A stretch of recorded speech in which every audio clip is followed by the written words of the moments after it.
Hi everyone, so in this video I'm going to be talking about really navigating change and doing things a little bit differently. So I'm Zoe, I am a physiotherapist and Pilates instructor, and I am the founder of Pilates Health Online. And Pilates Health Online is all about helping women get back into exercise, manage those aches and pains so that you feel fitter, stronger and healthier. So I wanted to talk a little bit about really doing things differently, because at the moment we're all having to look at different ways of doing things, and sometimes doing things differently can actually be a really positive thing. It doesn't have to be something that's negative. So I wanted to tell you a little story about my nan, who bless her, she's not with us anymore, but she told me this story and it made me smile, so I wanted to share it with you. But it actually brings back about, it really talks about doing things differently. So my nan was a great cook and she was always cooking something amazing. I'm not a very good cook. I don't know why. I think it's just that I lack that creativity and probably a little bit of confidence. But she was an amazing cook and she was always cooking something. She always used to cook something nice for my granddad. And one of her specialities was lamb stew. And this one time she was cooking her lamb stew as normal. She was adding her ingredients, she was throwing things in, and then she suddenly realised that instead of adding the pearl barley, she had added tapioca instead. Now do not ask me how that happened, because I really don't know, but it did. So she's added this tapioca. She's like, oh okay. So she had two choices at this point. One was to start again, which wasn't really an option. And the other option was to just carry on and just hope for the best and hope he didn't notice, which is what she decided to do. So she carried on cooking and she thought, oh, it'll be fine. Anyway, he came home from work, she made his tea, popped it in front of him, and he started eating it. And he looked a little bit puzzled at first. I remember her telling me this, and I can just picture his face. And he had a few more mouthfuls. And then he realised that actually it tasted really good. And he looked at her and he said, Joan, I don't know what you've done to this stew, but it's the best you've ever made. Which makes me chuckle, because he obviously had no idea there was tapioca in it. So now, I'm not suggesting that you put tapioca in your stew. And to be fair, I don't think my nan ever did that again. I think it was just one of those one-off things. And fortunately, it all worked well. It had the seal of approval from my granddad. But I'm using this really to illustrate the fact that sometimes when we do things differently, it doesn't always mean that it's a bad thing. Sometimes it can actually work out really well. And sometimes we need to try new things because we don't know whether it's going to work. Now, as I say, tapioca aside, what I want to talk about is about exercise, because right now, a lot of us are having to exercise in different ways. I know some of the gyms are open, some of the places where we used to exercise are open, but it might be that we're having to do that in a different way. It might be that we can't go to a class because there isn't enough space in the class because of social distancing. So I've had a lot of people say to me that they'd like to get back into exercise, but they really struggle to exercise at home. And it is difficult. It is harder to get motivated at home. But again, once you get into it, actually, I've had people say to me that it's actually a lot better in some respects, because they're able to do more. They can fit in classes when suits them. If they've got 20 minutes, half an hour free, they can do a few exercises. And actually, some people are saying, I feel fitter than I ever have, because I'm actually doing more than I have before, because I didn't have time to go to the gym, or I didn't have time to go to those classes. So it can actually be something really positive.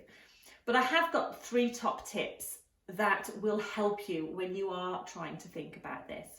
So the first thing I tend to get people to ask themselves is why. Why do they want to exercise? What do they want to get out of it? How does it make them feel? What were their reasons for exercising? Because I think that really helps us focus on our reasons for doing it. And if we can focus on that, it's going to give us the motivation to actually take the next step and actually build exercise into our life, or look for some of those classes that perhaps we can do at home. So that's the first thing. Ask yourself why. What is your why? Why are you doing it? What are your reasons? How does it make you feel? What is it you want to get out of it? The second thing I want you to ask yourself is how. So, okay, maybe I can't do the things that I normally do. Maybe I can't go to the gym for whatever reason. Maybe I don't want to go out at the moment. So how else could I exercise? Could I do some classes at home? Could I go out for a walk? Could I could I do something a little bit differently? Thinking about that, thinking about how you can have that support as well, because it is hard to do it on our own. So could you team up with a friend so that you're both supporting each other? So you've got that commitment to each other that you're right, today we're both going to do this class, or we're both going to go for a walk. You can do it together and socially distance, or you can do it separately. It's entirely up to you. But if you're doing it with somebody else, we're much stronger together. So if we can have that community of people around us, or some friends that are going to give us that encouragement and support, you're much more likely to do it. So the second one is how. How are you going to do it? The last one is when. Now, I want you to get quite specific on this.